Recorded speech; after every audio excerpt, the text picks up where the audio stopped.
আসানসোল উত্তর বিধানসভায় তৃণমূলের একমাত্র ভরসা মলয় ঘটক, কর্মীদের মধ্যে উচ্ছ্বাস। প্রার্থী ঘোষণা হতেই আসানসোল উত্তর বিধানসভা কেন্দ্রে রাজনৈতিক তৎপরতা বেড়ে গেল এক লাফে।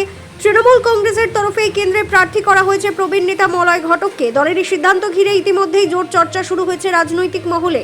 মলয় ঘটক দীর্ঘদিন ধরে রাজ্যের রাজনীতিতে পরিচিত মুখ, প্রশাসনিক অভিজ্ঞতা এবং সংগঠনের সঙ্গে তার নিবিড় যোগাযোগ, এই দুইয়ের জোরেই তাকে আবারও প্রার্থী করেছে দল বলে মনে করছেন পর্যবেক্ষকেরা। তৃণমূলের অন্দরে এই ঘোষণাকে অভিজ্ঞতার উপর ভরসা বলেই দেখা হচ্ছে। অন্যদিকে প্রার্থী ঘোষণার পর থেকেই নির্বাচনী প্রস্তুতিতে গতি বাড়াতে শুরু করেছে দলীয় কর্মীরা। বুথ স্তরে সংগঠন মজবুত করা, জনসংযোগ বাড়ানো, এই সব দিকেই জোর দেওয়া হচ্ছে।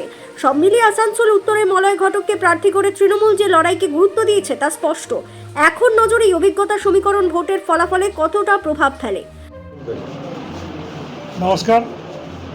আজকে আমাদের নেত্রী মাননীয় মুখ্যমন্ত্রী মমতা বন্দ্যোপাধ্যায় এবং আমাদের নেতা সর্বভারতীয় তৃণমূল কংগ্রেসের সাধারণ সম্পাদক অভিষেক বন্দ্যোপাধ্যায় তারা প্রার্থী তালিকা ঘোষণা করেছেন।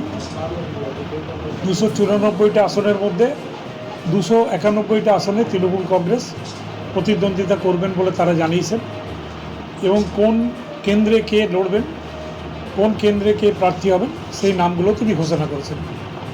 আমি আমার তরফ থেকে কৃতজ্ঞতা জানাই, প্রণাম জানাই, ধন্যবাদ জানাই মাননীয় মুখ্যমন্ত্রীকে যে তিনি আবারও আমার উপর আস্থা রেখেছেন এবং আসানসোল উত্তর বিধানসভা থেকে আমাকে প্রার্থী করেছেন। জেলায় 9টি আসন, পুরো দায়িত্ব আপনার উপরে। দেখুন, মূলত খালি জেলা নয়, জেলার বাইরেও আমাকে যেতে হয়।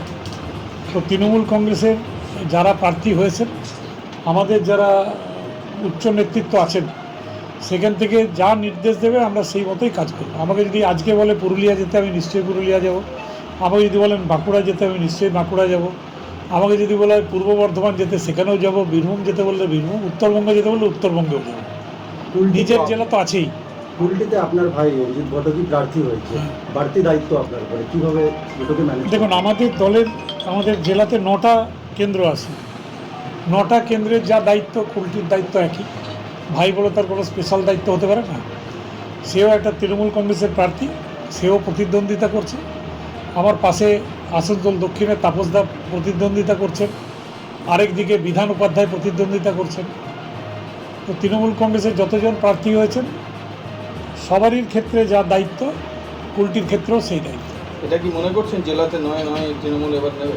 এবারে যেভাবে প্রার্থী ঘোষণা হয়েছে এবং এবারে যা সিচুয়েশান আমাদের জেলা, এবারে 9 হবে। এবারে বিজেপি কোনো কেন্দ্র এই জেলার থেকে পাবে না, একটাও বিধায়ক পাবে না। আসানসোল থেকে কাজল মিত্রের রিপোর্ট, বিগ নিউজ বাংলা।